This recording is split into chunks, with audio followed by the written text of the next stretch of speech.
And good evening, I'm Anna D'Angelo. From coast to coast, it's the issue that's gaining supporters and a lot of high-ranking attention. And while the momentum behind Occupy Wall Street shows no sign of slowing down, the question remains, will the group get what it wants? Lindy joins us now with one analyst's take. Linda. Well, and this growing protest is getting the attention of veterans of the civil rights movement, including people like Ambassador Andrew Young, who was one of the strategists for Martin Luther King. He says the protesters have to be articulate and organized to change the political climate. Other analysts say at least their frustrations are getting a voice. In San Jose, several dozen continue the occupation of City Hall.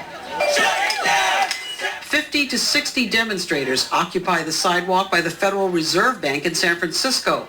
They are the lower and middle class, the out of work, the people who lost their homes, all protesting Wall Street, to them the symbol of wealth and greed.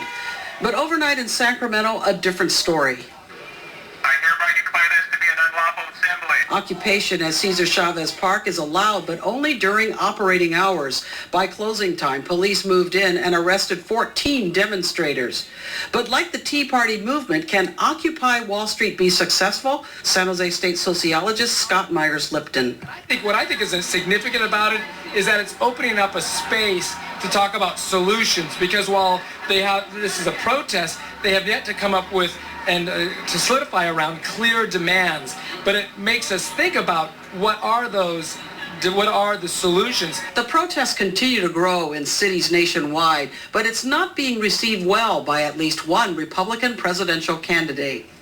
It's anti-American because to protest Wall Street and the bankers is basically saying that you're anti-capitalism. It's class warfare.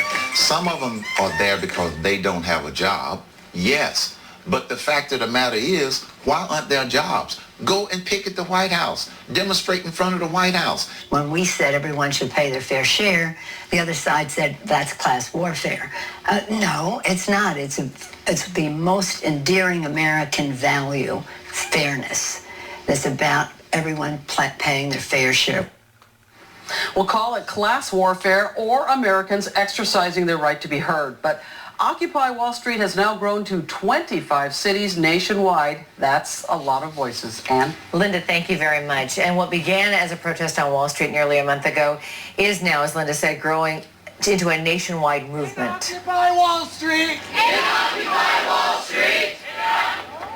Demonstrators have taken to the streets in cities such as Atlanta, Chicago, and Seattle. Apart from corporate greed, protests are now expanding their cause to include other issues, and those include unemployment, the war in Afghanistan, and the environment.